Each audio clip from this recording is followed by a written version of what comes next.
जनतेला स्वच्छ पाणी प्यायला मिळावे या उद्देशाने स्मार्ट सिटी योजनेअंतर्गत बेळगाव शहरामध्ये 1,20,00,000 रुपयांच्या खर्चाने 12 स्वच्छ पिण्याच्या पाण्याचे युनिट्स उभारण्यात आले। मात्र गेल्या 3 वर्षांपासून ते बंद आहेत। तरीही अधिकारी याकडे लक्ष देत नसल्यामुळे जनतेचा संताप वाढलाय। बेळगाव शहरामध्ये महानगरपालिकेतर्फे 2 आणि स्मार्ट सिटी योजनेअंतर्गत 12 स्वच्छ पिण्याचे पाणी युनिट्स उभारण्यात आलेत। त्यापैकी केवळ 2च युनिट्स कार्यान्वित आहेत। उन्हाळ्यात बेळगावच्या जनतेची तहान भागवणारी ही युनिट्स पूर्णपणे बंद आहेत। त्यातही दररोज हजारो रुग्ण येणाऱ्या जिल्हा रुग्णालयाच्या परिसरातील युनिट्स अक्षरशः गायब झाल्यासारखे आहे। धूळ खात पडले असून ग्लास फुटलेले आहेत। स्वच्छ पाण्यासाठी लोकांना अधिक पैसे खर्च करून पाण्याच्या बाटल्या विकत घ्याव्या लागत आहेत। जिल्हाधिकारी कार्यालय परिसर, जिल्हा रुग्णालय परिसर, धर्मवीर संभाजी चौक, चव्हाट गल्ली, श्रीनगर यासह शहरातील विविध ठिकाणी उभारलेली स्वच्छ पिण्याच्या पाण्याची युनिट्स बंद आहेत। पाणी नसल्यामुळे लोक रिकाम्या हातांनी परत जात आहेत।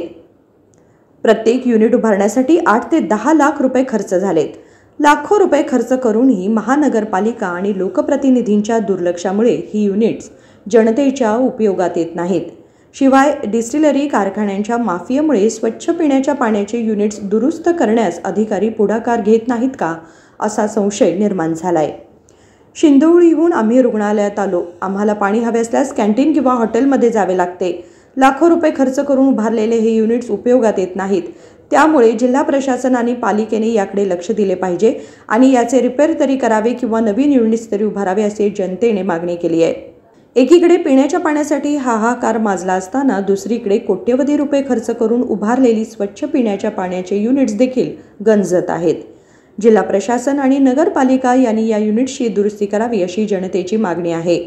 म्हणूनच लोकसभा निवडणूक प्रचारात व्यस्त असलेले लोकप्रतिनिधींनी आता तरी जनतेच्या समस्या सोडवण्याकडे लक्ष दिलं पाहिजे।